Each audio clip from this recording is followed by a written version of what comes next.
बोले मांगा हमने यज्ञ करे, बोले उनसे नहीं मांगना, उनकी पत्नियों के पास जाते ना तो भर भर के खा लाते। दूसरी बार गए वहां, यज्ञ पत्नियां कुटिया के अंदर गए, सीधे कुटिया के अंदर। अब इशारे में जो यज्ञ कर रहे थे संत, उन्होंने कहा कहाँ जा रहे हो? उन्होंने कुछ नहीं सुना, अंदर चले गए। और अंदर कहा अरे भैया कुछ खाने को दे दो, पहले आके आपकी पत्नी ने भगा दिया, अब आए हमारे कन्हैया और बलराम को बड़ी भूख लगी है, हमें बहुत भूख लगी, कुछ खाने। जब उन्होंने कृष्ण और बलराम का नाम सुना तो बड़े पसंद, वो गोपियां जो अंदर जो उनकी पत्नियां थी बड़ी पसंद हुई। उन्होंने 56 प्रकार का भोग का थाल सजा के चले महाराज जंगल लिए। अब पति जाओ, अपनी पत्नी बोले कहाँ जा रहे हो? उन्होंने ऐसा कहा चुप, अपना काम करते रहो, जहाँ जा रही है जाने का। चलिए महाराज जंगल में भगवान को गोदी में, आज भी वो जगह है महाराज जहाँ का नाम भोजन थाली है, गए होगे कहीं, आज वहां पर थाली के निशान है। एक जगह 56 कटोरा है वृंदावन ब्रजवासी को यात्रा में, वहां 56 कटोरों के निशान है आज भी। एक जगह भोजन थाली, एक जगह गिलास दूध का दिया जाता है, एक जगह जो खाने के लिए 56 भोग लगाए जाते हैं भगवान। तो वहां पर भगवान जो है बैठे हैं, अपनी गोदी में बैठाया भगवान को, थाली नीचे रखी, बाद में जो भगवान को खिलाया। और बाद में जब उन यज्ञ पत्नी ने भगवान को खिलाया, जब जाने लगी ना तो भगवान से प्रार्थना करी, हम जो अपने पति के बिना पूछे आपके पास आए हैं, अब हमें मन नहीं हो रहा घर जाने का। क्यों? क्योंकि पहले होता था जब पत्नी बिना पूछे कहीं जाती थी तो उनको मन में कष्ट होता था। हाँ तो बिना पति सभी काम होते हैं बिना पति के। तो जो पतिव्रता स्त्रियां होती है वो कभी भी बिना पति के बिना पूछे कोई काम नहीं करती महाराज, इस बात को ध्यान रखना। आज उन्हीं पतिव्रता स्त्रियों ने बिना पूछे क्या किया? भगवान को भोग लगाया। परंतु एक बात हमारा शास्त्र कहता है, अगर आपका पति आपके लिए पूजा करने के लिए मना करे, भगवान की कथा सुनने के लिए मना करे तो उसका दोष नहीं है। आप अगर उनसे बिना बोले भी आते हैं तो उसका दोष नहीं है। भगवान ने कहा घर में जाके तो देखो एक बार, नहीं मारा पत्नी घर में जब आए तो जो यज्ञ कर रहे थे वही ऋषि मुनि अपनी पत्नियों के चरणों पर पड़े महाराज। बोले ऐसा क्यों? जब वो घर में पहुंची, अपने कुटिया में पहुंची तो उनके पति उनके चरणों पर पड़ रहे हैं। बोले ऐसा क्यों? कि जा पर कृपा राम की, का पर कृपा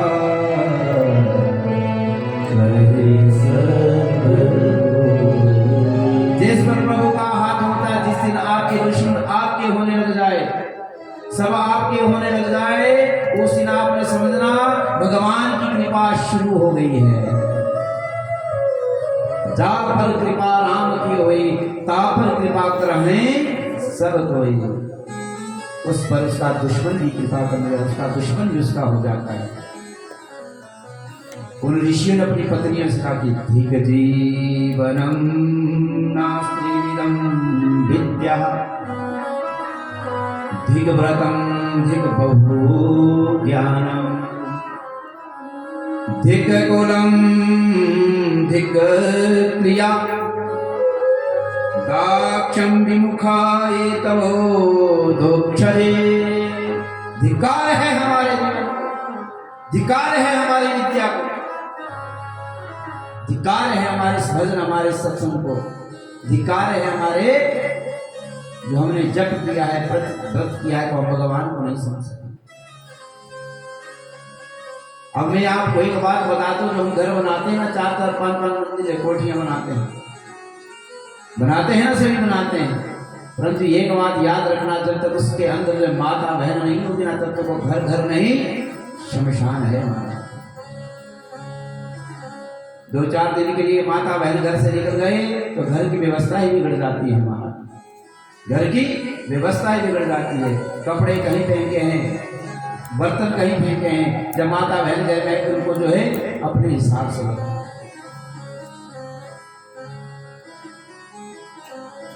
मिट्टी पत्थर का घर हम बना देते, जब तक उसमें माता बहन नहीं तब तक घर नहीं, घर हो शमशान के बराबर कहा गया हमारे शास्त्र।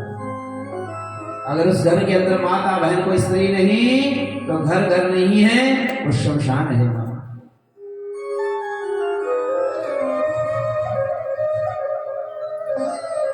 उन पतियों ने कहा हमारे जीवन को धिक्कार है, हमारे जब तक को धिक्कार है, हमारे इस जीवन को धिक्कार है जो हम जो प्रभु के स्वरूप को नहीं समझ सकते। कि भार्या मूलम गृहस्थः, हमारे घर का मूल, हमारे घर की जड़ कौन? हमारी पत्नी।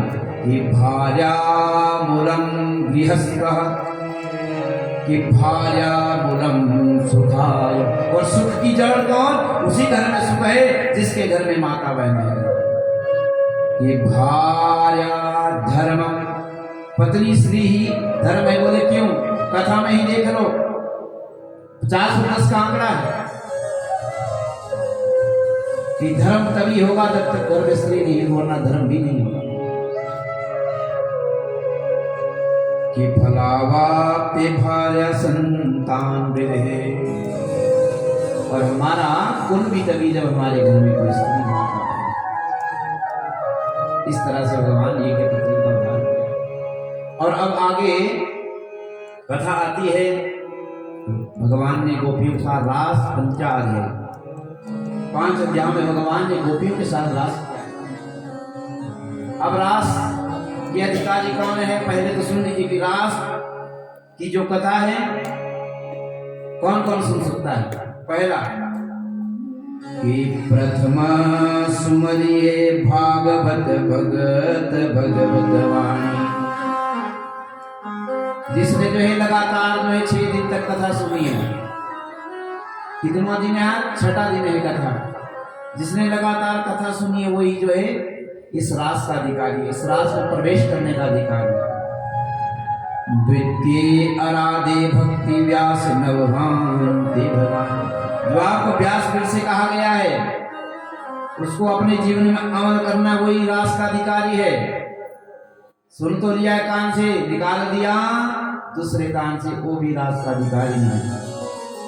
तीसरे करे गुरु समझिए दक्ष सर्वयज्ञो रसि, और जीवन में आपके गुरु होना चाहिए। बिना गुरु के भी रास में जाने की किसी को अनुमति नहीं है। कोई कह रहा था कि हमें गुरु बनाना है, तो परसों 8 बजे से 11:30 बजे तक गुरु मंत्र दिया जाएगा, जिसने लेना हो। कल क्षमा करना, कल की बात है। कल 8 बजे के बाद और 11:30 बजे के बीच में जो गुरु मंत्र गुरु पूजा होगा। कि तृतीया करे गुरु समझनीय दक्ष सर्वयज्ञो रसि, जिसके जीवन में गुरु नहीं है, शिव भगवान के समान भी हो जाए उसका बेड़ा पार नहीं होता।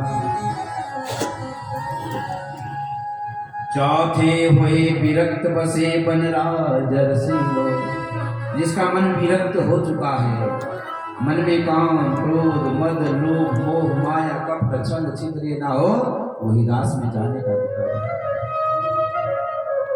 कि पांचे भूले देह सुधी तब छठे भागवत रास की, जब तक इस देह की जो है भान ना रहे तब तक रास में प्रवेश नहीं कर सकते। साते पावे रते श्री स्वामी हरिदास, वही जाने का अधिकारी है जिसने अपने जीवन में जो मैंने आपको बात बताई है, और सभी अपने कान में जो उंगलियां डाल में ऐसे करते हैं। रास लीला में वही प्रवेश कर सकता है जिसने जीवन में अपनाया।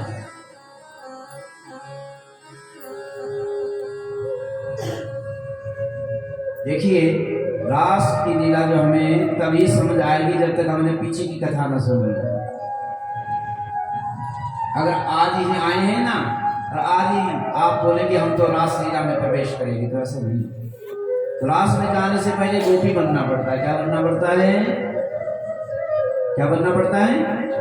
रास में सिर्फ गोपियां ही जा सकती है और नहीं जा सकता। तो हम आप सभी को क्या बनना है? गोपियां बनना है। तो कैसे गोपी बनते हैं? गोपियां जो घूंघट डाल के आती है, सभी अपने सिर पर जो है वस्त्र रखे, सिर को ढांपे।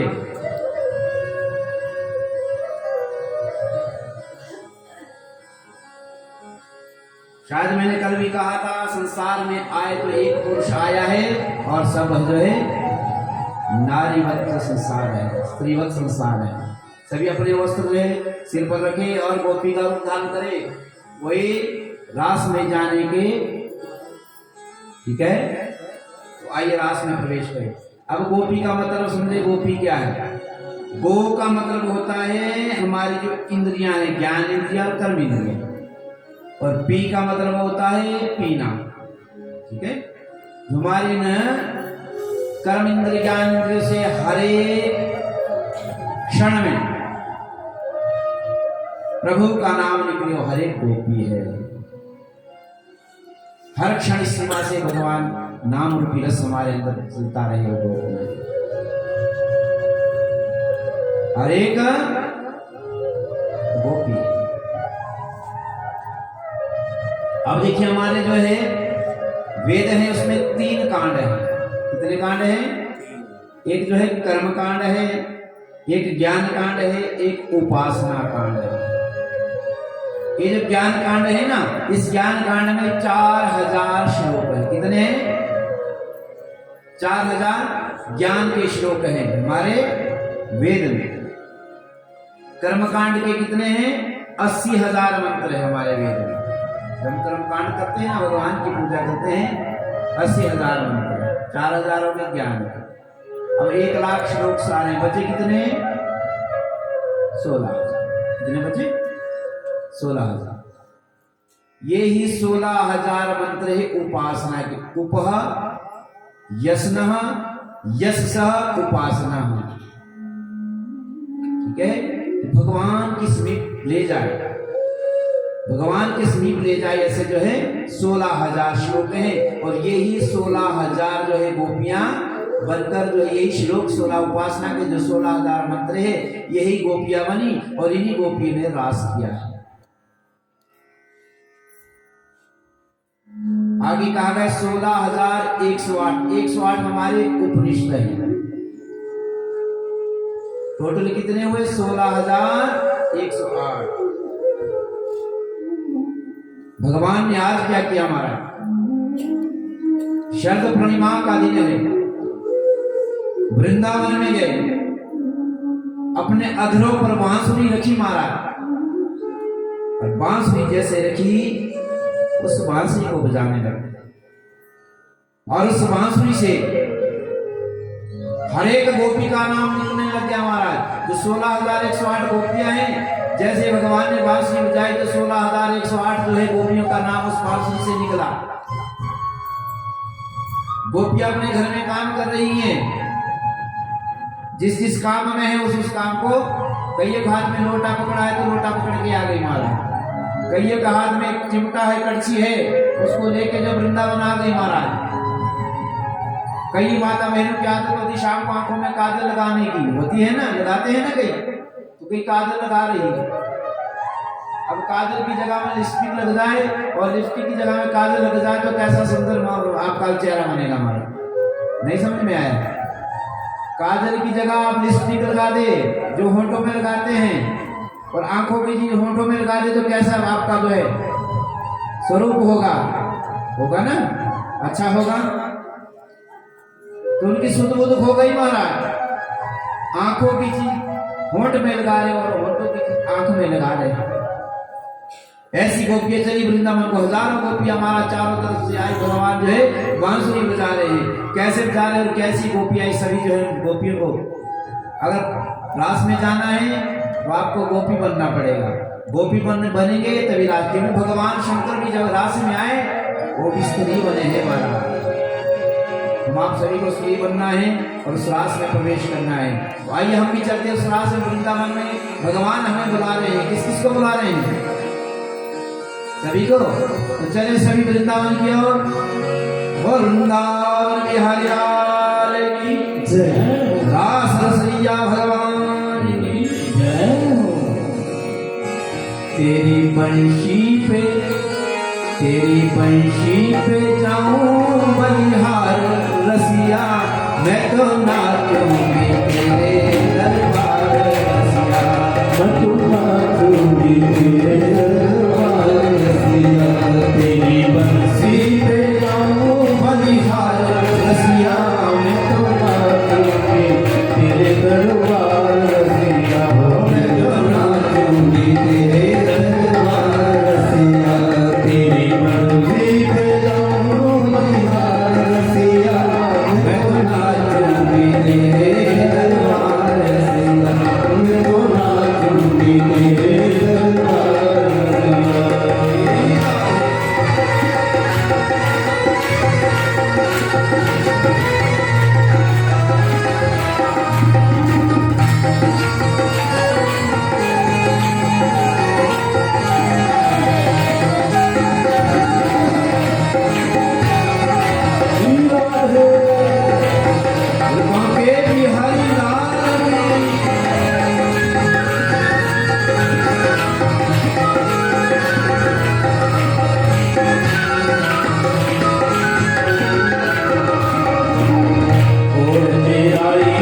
तुलसी पे जाऊं बलिहार रसिया, मैं तो नाचूंगी तेरे दरबार रसिया, मैं तो नाचूंगी तेरे दरबार रसिया, मैं तो नाचूंगी तेरे दरबार रसिया, मैं तो नाचूंगी तेरे दरबार रसिया, मैं तो नाचूंगी तेरे दरबार रसिया, मैं तो नाचूंगी तेरे दरबार रसिया, मैं तो नाचूंगी तेरे दरबार रसिया, मैं तो नाचूंगी तेरे दरबार रसिया।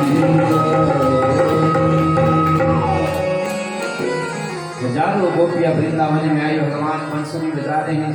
जैसे ने गोपियों को देखा तो कहने लगे कि स्वागतम वो महाभाग प्रियम किम करवाणि वः ब्रज सदानकं कश्चिद भूतागमनं कारणम्। अरे गोपियों, सभी चली आई, बोले कहाँ जा रही हो?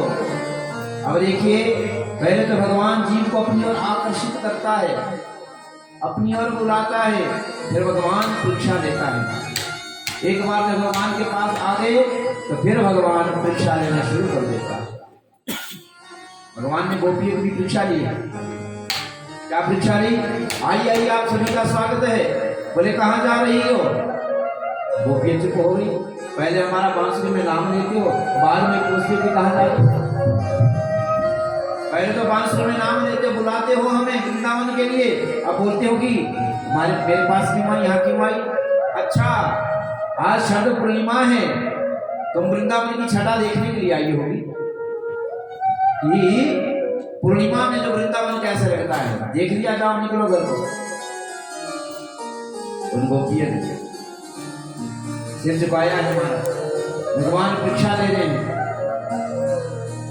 पहले तो भगवान अपने भगत को अपनी ओर खींचता है, बाद में जो उसका सारा धन ले लेता है, खरीद लेता है,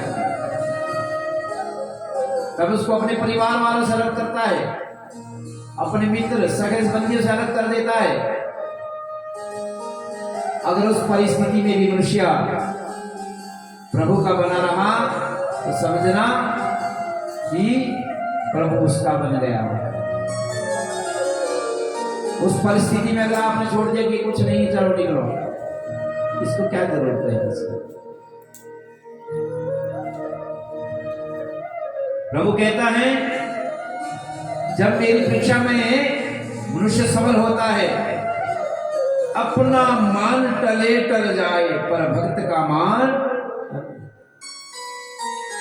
भगवान ने कसम खाई थी जब महाभारत का युद्ध था। क्या कसम खाई थी? कभी मैं इस युद्ध में शस्त्र नहीं उठाऊंगा। आज रथ का पहिया उठाकर युद्ध करने के लिए पितामह भीष्म के पीछे भागे वहां। अपने भक्त के लिए भगवान अपनी लिया हुआ संकल्प भी तोड़ देते हैं। ऐसे परंतु अपने भक्त का मान नहीं करने देते। ऐसा मेरा गोविंद है। एक बार प्रभु की शरण लेगी, वो भी अंदर से लेगी। हमारी भगवान परीक्षा लेगा, परीक्षा में आपका सफल हो गए तो चलेगा, अगर सफल हो गए तो भगवान आपका होगा। जब चाहे वो उसको बुला लो, वो आपके पास मित्र के रूप में आ जाएगा, आपके पास सखा के रूप में आ जाएगा, आपका सहेली के रूप में आ जाएगा, आपका रिश्तेदार बन के आ जाएगा। और भरोसा होना चाहिए। जब तक भरोसा नहीं हो तब तक कुछ नहीं। गोपियां गोपी को बुलाया, गोपी से कहने क्यों आज चले जाओ यहाँ से, अपने पतियों को छोड़ के आइए, अपने माता पिता सास ससुर को छोड़ के आइए। बोले क्यों आइए वृंदावन? ऐसे पति व्रता जो सन्या होती है इनको शोभा नहीं देता।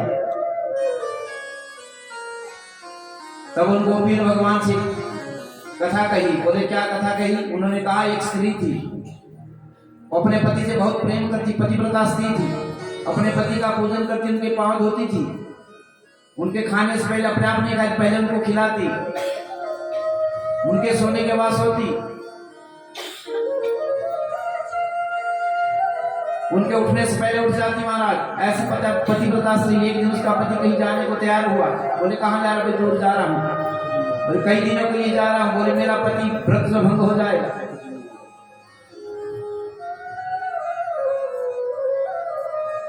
तब क्या किया उस पति ने कि भाई एक मूर्ति, अपनी मूर्ति, एक फोटो जो अपनी पत्नी को दे दी। बोले जैसा तू पहले करती थी वैसा इस मूर्ति के साथ करना। जब जो तू खाने लगे तो पहले इसके सामने धर देना, जब सोने लगे तो अपने सोने से पहले सुला लेना। तेरा पति व्रत धर्म जो नष्ट नहीं होगा। चला गया। एक महीने बाद वही पति घर में आया, दरवाजे पर खड़ा है और अंदर उसकी जो पत्नी उस फोटो की पूजा कर रही है, उस फोटो को खिला रही है, उससे लाड प्यार लड़ा रही है। पति बात दरवाजा खटखटा रहा है। अब आप लोग मुझे उत्तर देंगे कि वो फोटो पूजना उसका सही है कि वो दरवाजा खोलना सही है? बताइए, उसका जो फोटो पूजना या दरवाजा खोलना कौन सा सही है? अरे बताइए, कोई समझ में नहीं आया? पति दरवाजे पर खड़ा है, पति फोटो देके गया है, मूर्ति अपनी देके गया है, इसकी पूजा करना जैसा तू मेरे साथ करिए ऐसा इसके साथ करना। और वही पति एक महीने बाद घर की दरवाजा खटखटा रहा है, बोले मैं हूं, और पत्नी इसका क्या कर रही है? तो उसको खिला रही है। अब जो दरवाजे पर पति है उसके लिए दरवाजा खोलना है या इसको खिलाने के बाद खोलना है? बताइए, एक खड़ा होकर जवाब दीजिए। कोई एक खड़ा हो जाए। दरवाजा खोलना, हाँ सही बात है, दरवाजा खोलना। क्यों? क्योंकि असली जो पति है उसका दरवाजे पर खड़ा है, अंदर क्या है? नकली पति है। नकली पति कौन? मूर्ति। इसी तरह जब उन गोपी ने भगवान से कहा वो तो हमारे संसार के पति है, आज जन्म में कल मर जाएंगे, आज उन्होंने जन्म लिया है कल मर जाएंगे, परंतु हम तो चाहती कि हमारा जो पति अमर हो। कैसा पति हो? कि ऐसे बर को क्यों बरे जो जन्मे और मर जाए, बर तो ऐसा बरिए जासो जुड़ लो अमर हो जाए। जैसे हमारा सुहाग जो अमर हो जाए, हम तो ऐसे पति को वरने के लिए आए हैं। भगवान ने जो उनकी परीक्षा लेने के बाद जो है 2 गोपियों की एक प्रकट हो गए। 16,108 गोपियां और उनके 2-2 गोपियों के बीच भगवान एक। कितने हुए भगवान? कितने भगवान हुए? 16,108 गोपियां हैं, 2 गोपियों के बीच एक भगवान आए। कितने हुए? हैं? 54।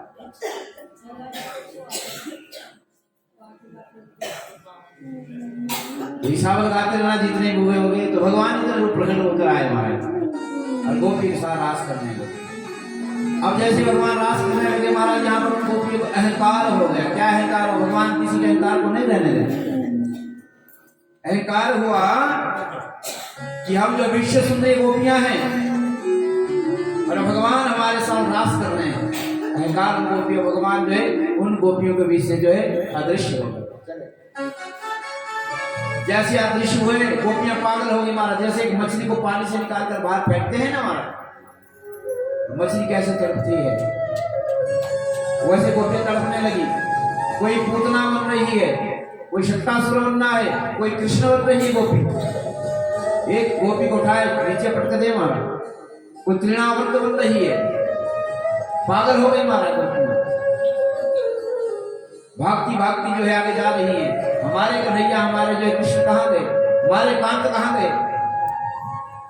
ऐसी गोपियां जो है भागती भागती जो आगे गई, आगे तुलसी का बनाया और तुलसी वन से पूछती है, तुलसी तुम तो अपने कृष्ण के हृदय में निवास करती हो, उनके हृदय के समीप रहती है, क्या तुम बता सकती हो कि हमारा कांत, हमारा कृष्ण कहाँ गया? परंतु तुलसी मन में कुछ नहीं कहा हमारा। आगे बढ़ती बढ़ती जब यमुना के तट पर पहुंची है तो यमुना के तट पर गई। यमुना क्या है? भक्ति है वाला।